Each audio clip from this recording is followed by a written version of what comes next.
Support for this episode comes from Modern Football Technology. Modern Football Technology provides real-time opponent tendencies and self-scout while eliminating manual data entry into Huddle, DV Sport, and Exos. If you're tired of tools that are time-consuming to learn and perform inconsistently at best, then we recommend Modern Football for a fresh perspective.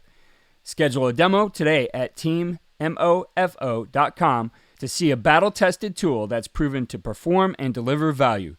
Mention Coach and Coordinator Podcast or use the coupon code CC10 to receive 10% off your first year. And listen to our recent episode featuring Folsom High School defensive coordinator Jordan Ersick to learn more about how the 2023 California State champion uses modern football to dominate their opponents.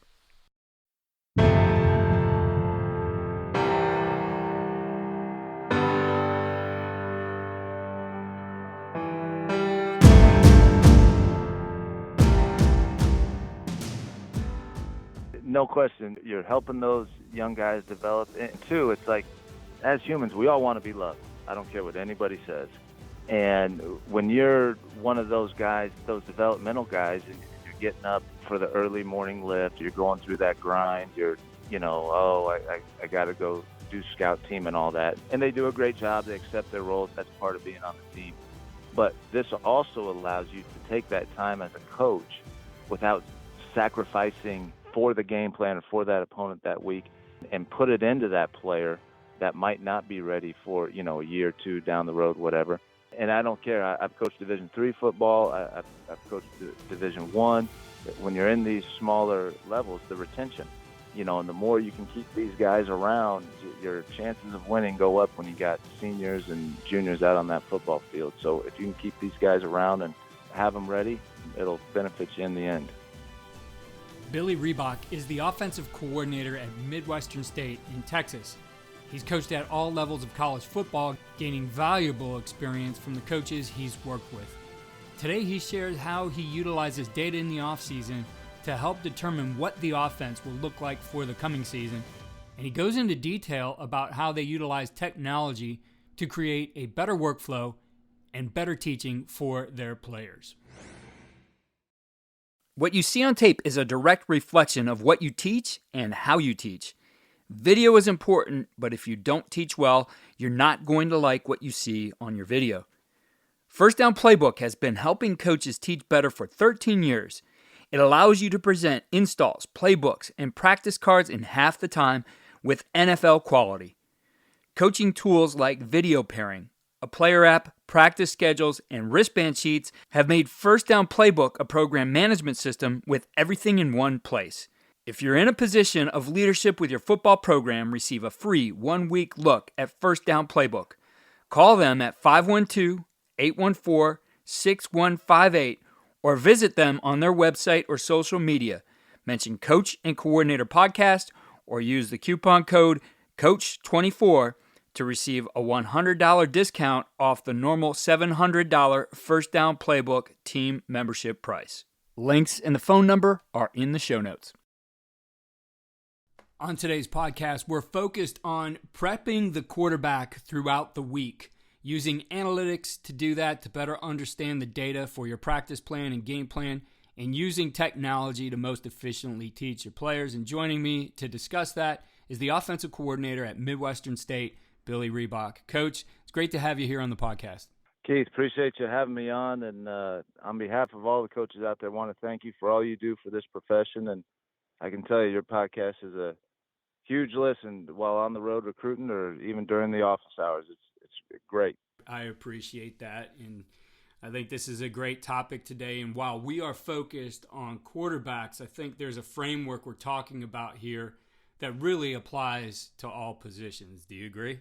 No question. No question. The saying goes, if you got a quarterback, you got a chance, but obviously you need everything around them to make it work. And hopefully what we'll talk today is how we can make everybody better and utilize this technology to make that happen. So when we look at how we evolve professionally, how we evolve as coaches, it never what it looks like when we first get started. We add new things to our workflow. We find ways to be efficient. We find ways to work smarter. And what you might be doing even a few years down the road could be completely different just because you've evolved it in that way. For you, inside this topic of preparing the quarterback, how has this changed over time? One of my quarterbacks when I first started out at Quincy University as an offensive coordinator, Bobby Brenison, I call him, once a month or so, and we laugh. I say, man, I'm so sorry I screwed you up. And we laugh about it because knowing what I know now, hopefully you'd like to say things would have been way different. But I think, when you first start out, you try to think, one, you got all the answers, you can do everything, and every play's awesome. And then I think as you grow and mature and you get around, obviously, really smart coaches, and I think it's another key to that is finding those people that will mentor you and help you. I think is huge as well too. And then you learn hey, you can't do it all. You got to find out what you're really good at, play to your strengths, and then realize too, like we were talking about earlier, there's only so many hours in a day, and you really got to maximize that practice time with all the NCAA rules. And two, the toll that this game takes from a physicality standpoint on the body. A coach once told me, that there's only so many body blows that you can take, so you might as well use them when it counts on Saturday. And so it's maximizing that and not wasting any reps throughout the week. Definitely. More than ever, really, this is a thinking man's game when you look at how much it's evolved and all the different things on both sides of the ball we do to stress and put pressure on the other side. And you have to be able to make split-second decisions. You have to be able to see things pre-snap to be able to get that done. But in starting with that, it is putting together a plan for your, in this case, your quarterbacks, but really even for your team, could be any position that is simple enough that it's going to be executed, that you can get the repetition you need, and at the same time still have enough answers, right? You don't want to go chasing ghosts. Right. So you want to have as tight of a package as possible, simple, yet enough answers to cover all the different situations you might have. So for you, how does data analytics, I know that's part of what you use in getting to talk to you beforehand, how does that play into this? I think it starts in the off season. At Midwestern, we're about to start spring ball here, and it's doing a deep dive into situational football, but also your concepts, run and pass, and what you were really good at, and in what type of situations were these concepts utilized the best. And I think, like you said, that takes time, that takes research. You have to have a format with which to do that. And then once you discover that, and I'm guilty of it myself, you're like, man, I really like this. This is awesome. And then you go back and you're like, oh my gosh, we stunk at this. And that's constantly throughout the season doing that self-scout as well. So hopefully once you get to the end of the season, you don't have that feeling. I'll never forget this. When I was at Ball State under Pete Limbo and Rich Skrosky was the offensive coordinator, and we had this situation it was a third down situation in the red zone. And I kept noticing week to week, it was the same play over and over. And I was like, why don't we change that up or, something like that. As a GA, I'm going in there asking questions. And Rich pointed out to me, and he pulls out this huge book. I'll never forget it. It looked like a encyclopedia for those that can remember what those are. And he goes, hey, how many times has this situation occurred in the last 2 years? And that with that down and distance at this particular yard line, and it was once. He's like, so why am I going to have all these different plays for a situation and you go back in the last 5 years, it occurred 3 times. So he's like, we're going to pick whatever the best concept-wise, what we're great at, and that's what we're going to do for that situation because it's utilizing, time on task, situational football. And that was that aha moment for me. And then once you get going with that, coming out of spring and, you're doing your summer installs, your growth and all of that, you have to, in my opinion, make sure that what you're doing has an answer for every situation throughout the course of a football game. Mike Clark, who is our head coach at Bridgewater, all-time winningest coach, unbelievable. And one of the first things he said to me, he's like, if our offensive system cannot answer and handle all the weather elements, all of the situations that come up in a game, then it's not complete. Putting that all together, sitting down as a staff, dividing responsibilities up, coming back and gathering the answers as well. And I think that's another huge part as well when You have this time, and it's everybody utilizing their resources to bring in different thoughts, ideas, and bring them to the table and hash it out and figure it out, and then using the numbers to help dictate what you're going to do, because like we've said, you can't do it all. Definitely. When you're looking at it this time of year, you're heading into spring ball. You've put together an install for that. This is a new job for you, so you're looking at information from past years, trying to discern what might we be best at. So there's a premise going into this. How does that for you adjust as you start going, right? I'm sure you've laid out the entire install for spring, but nothing's static in the football world, right? It's always dynamic, always changing. You're, like you said, learning strengths, weaknesses, what you're good at, what you can build upon. So how does that process work for you as you go through spring ball? Like you said, it's ever changing. You're constantly evaluating practice to practice. What concepts are working? Now I know, you're going against the same opponent practice to practice and you're facing your defense, but you can still gain great knowledge in terms of how the quarterback or certain players are picking up a certain concept just by the success rate, the efficiency of it. For us, like when Coach Maskell is putting us in different situations at Midwestern State, how are we responding to that? Always using the down and distance and judging, was that play successful? So you're getting a feel of what your players are good at. And obviously, like you said, that can always change. And then two, during this time, kind of being fairly new, still trying to learn the conference. For us, we got a bunch of new defensive coordinators. So you're trying to figure out, okay, is what we're doing offensively, how's that going to correlate to what these defensive coordinators are trying to do against us, and have that plan. And then also in my time, I've kind of noticed this, whatever the hot trend is, defensively or offensively, you're going to start to see it. And it's reared its ugly head.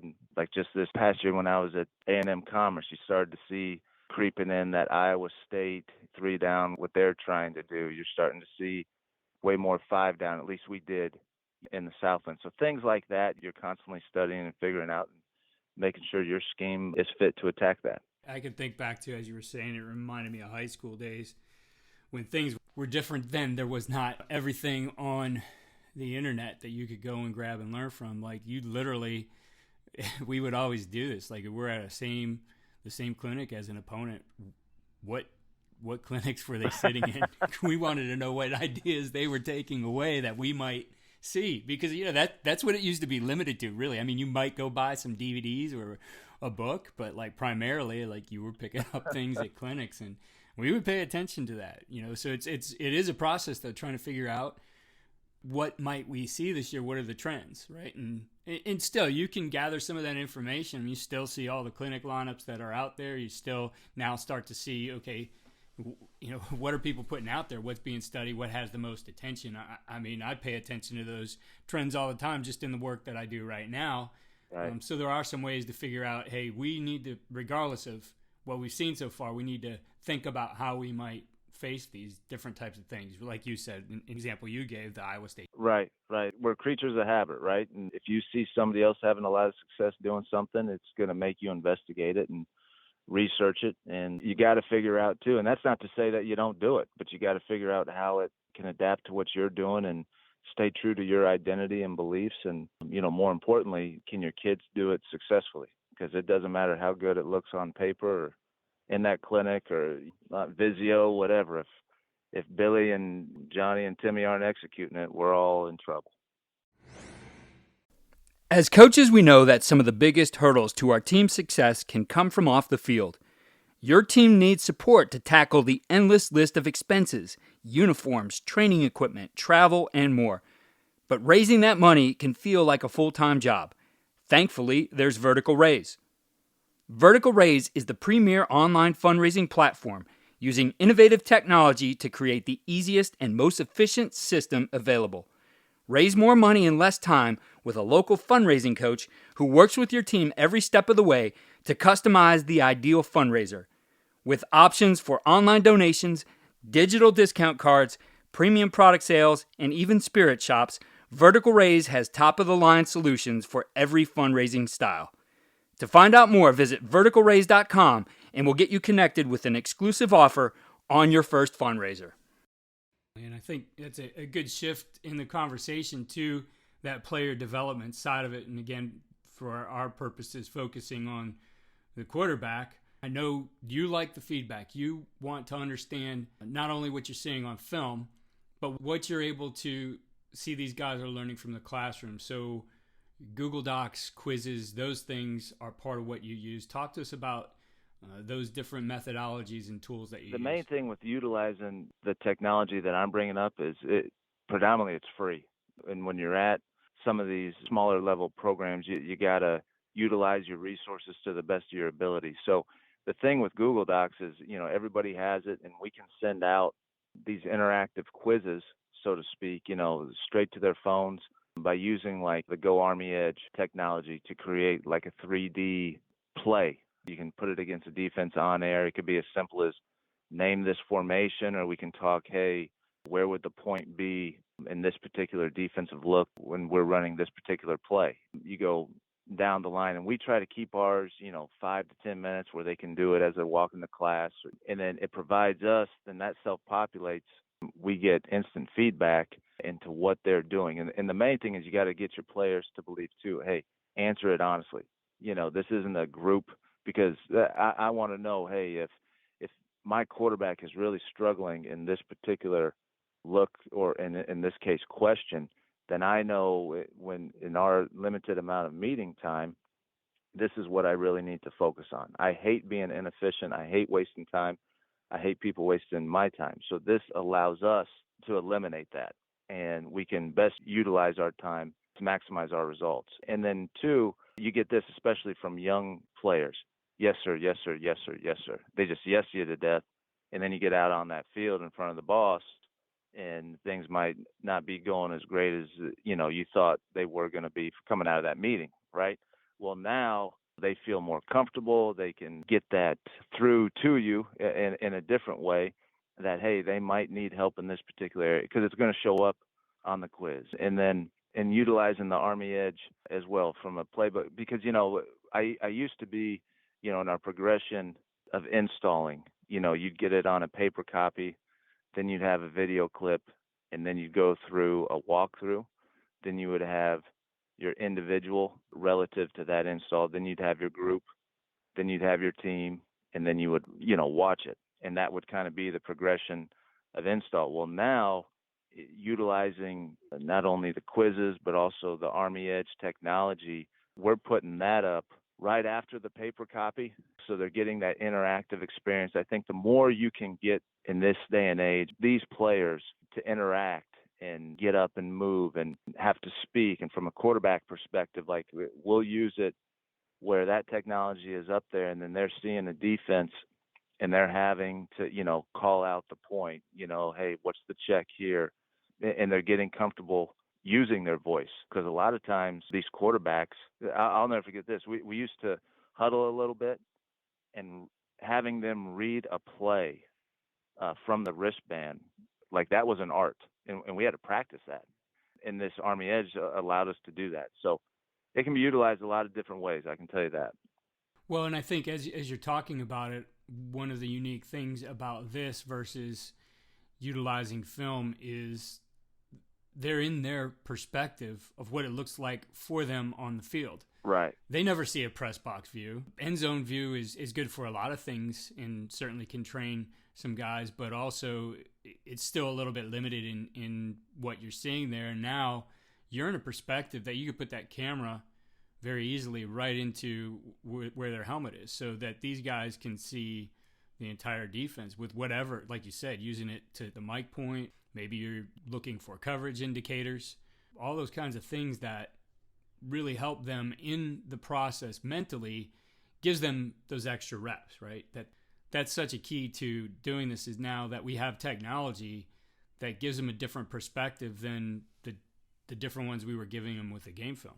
Oh, yeah. And I think another added element to that is that you're getting all these extra reps, because they can get as many as they want. They can do this in their apartment, you can do this in the meeting room, wherever. But the risk of injury and the limiting of the physicality on the body is huge, because you only have so many bullets in there. So that's where what we've found has been awesome. And two, it helps those guys that aren't getting a ton of reps as the season goes along to utilize and develop and then be ready when they're called upon.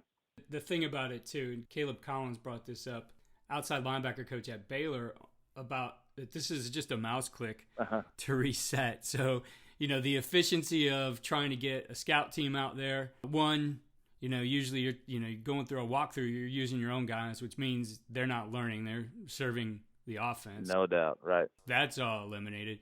But also to reset and get more reps or to redo something is literally the click of a mouse, and everything's lined up again, and you go through the process again. No question. You're helping those young guys develop. And two, it's like, as humans, we all want to be loved. I don't care what anybody says. And when you're one of those guys, those developmental guys, and you're getting up for the early morning lift, you're going through that grind, I got to go do scout team and all that. And they do a great job. They accept their role. That's part of being on the team. But this also allows you to take that time as a coach without sacrificing for the game plan or for that opponent that week, and put it into that player that might not be ready for, a year or two down the road, whatever. And I don't care. I've coached Division III football. I've coached Division I. When you're in these smaller levels, the retention, and the more you can keep these guys around, your chances of winning go up when you got seniors and juniors out on that football field. So if you can keep these guys around and have them ready, it'll benefit you in the end.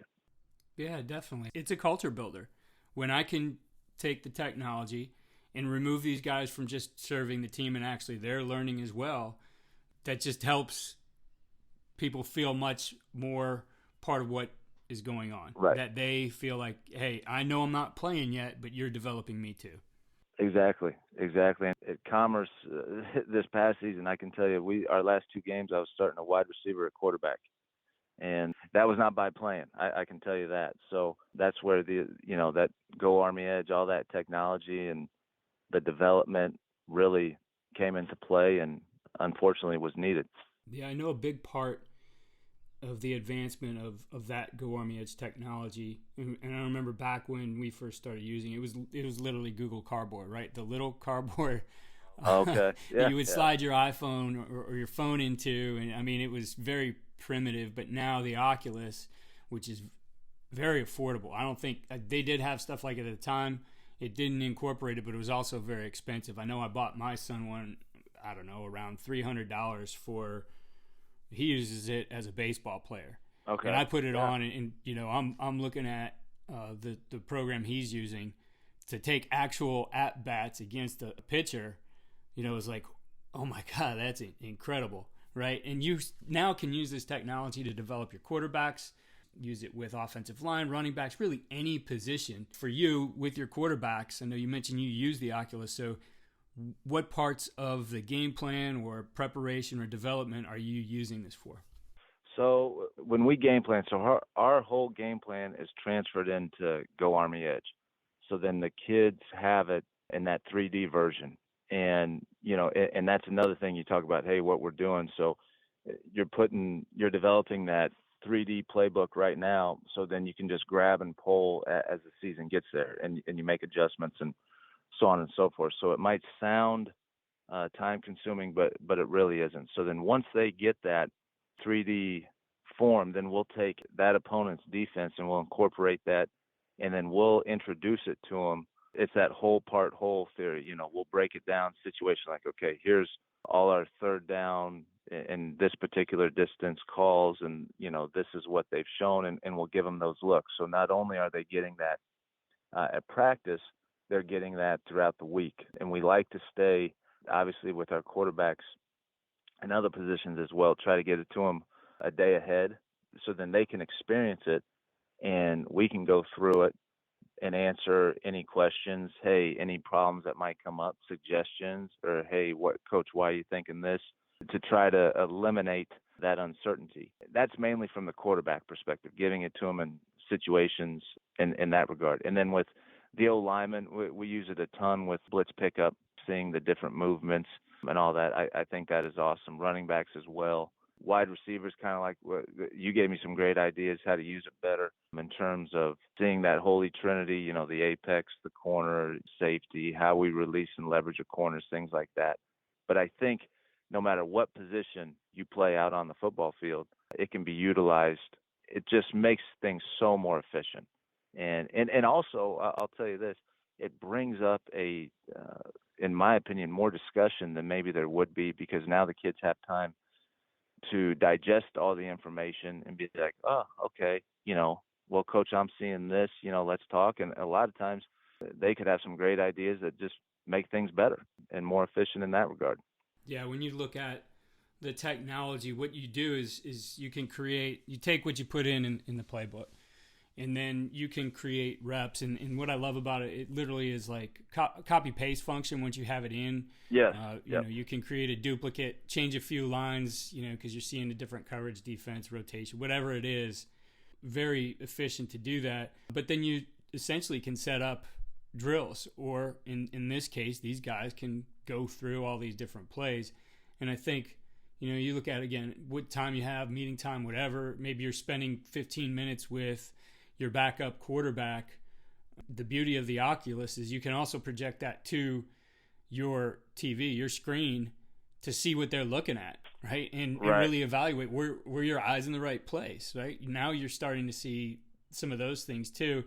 I mean, it really is like you have to figure it out, because you can't just add things to your workflow and expect that everything's going to be efficient. Like, what are you willing to give up to use something new that maybe gets them a little bit deeper? I think that's a balancing act. That's going to be an art definitely moving forward for coaches as they start to use these new technologies. But the benefits, I think, are huge. No question. And to kind of piggyback off what you said, it's kind of that, divide and conquer, I think, amongst our staff. Like, everybody's got their own area of expertise.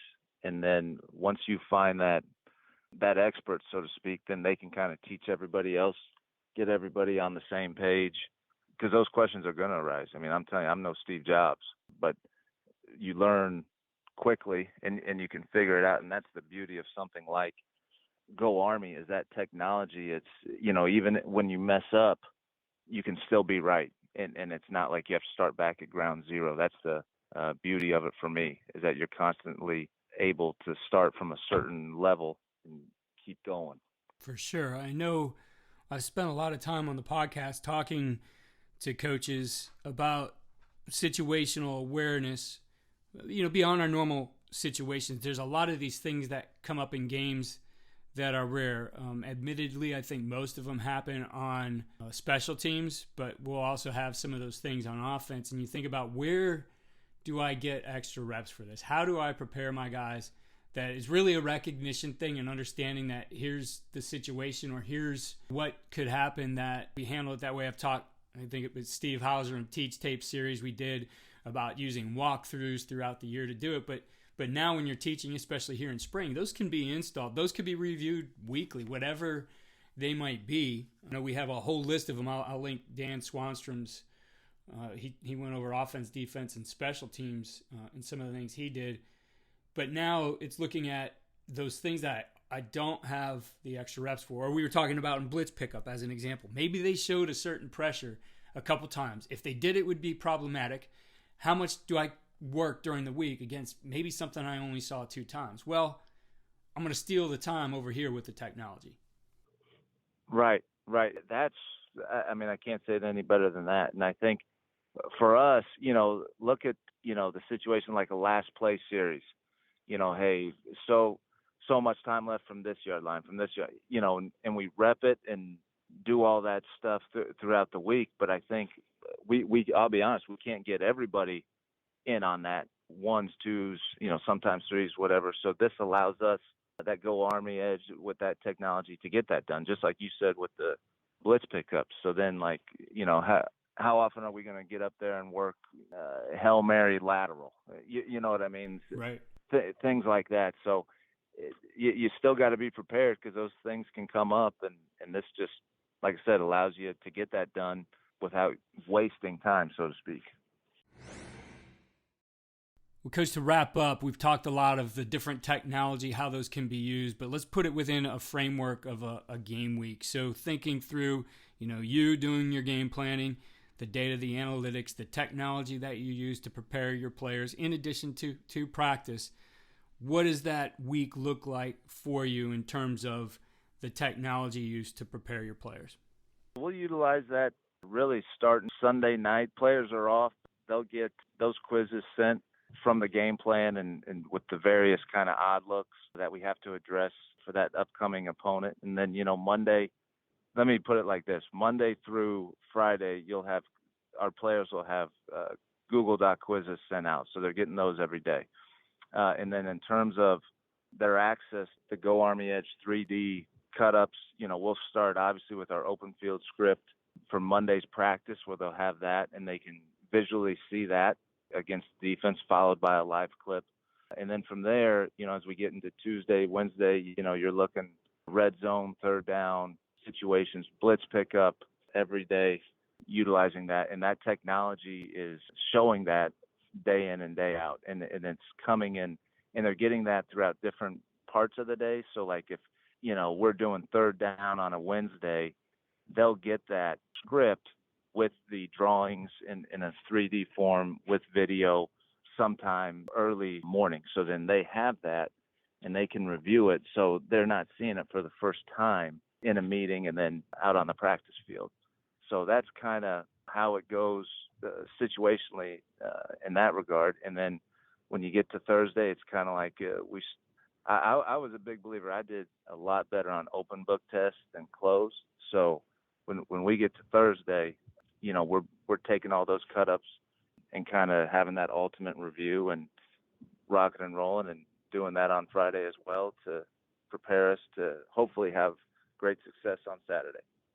Coach, I appreciate you giving us a peek into your week, the technology, your workflow for preparation of your quarterbacks, and certainly wish you and the Mustangs best of luck here in the 2023 season.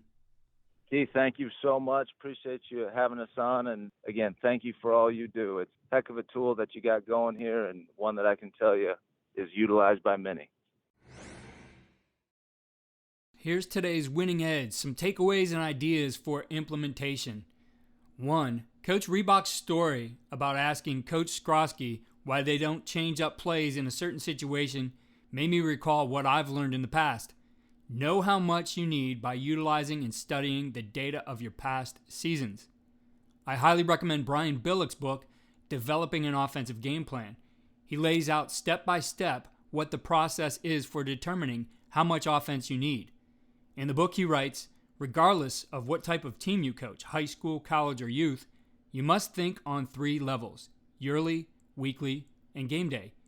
Each level has very set parameters as to how much offense will actually be run in any given segment. The more you can overlap the amount of total offense you can carry versus the amount that can be effectively practiced, the more effective the offense you actually run on game day will be. 2. Constantly evolve by examining how you are teaching and coaching. Ask yourself if you have the best methods, the best tools, the best technology to prepare your players. I heard a quote from retired Army General Eric Shinseki. If you don't like change, you're going to like irrelevance even less. That's where we are as professionals as the game becomes more and more dynamic, and we must find the ways to best develop our players. How we developed when we were players may no longer be relevant to the players that we coach today. And the final one is use an expert system to implement new technology and workflow. It reminds me of an African proverb. If you want to go fast, go alone. If you want to go far, go together. This approach gives you the benefits of moving quickly and also going far with new technology. That expert that you designate should be the one to learn it and then efficiently teach it and help the others on the staff to troubleshoot it. He can move quickly, and then in that way, you will more efficiently implement new tools into your workflow. Please go to coachingcoordinator.com to sign up for our newsletter, the weekly tip sheet. We share the best ideas from the past week's episode, recommend resources, and share our featured episodes. Also follow me on Twitter at Coach K. Grabowski.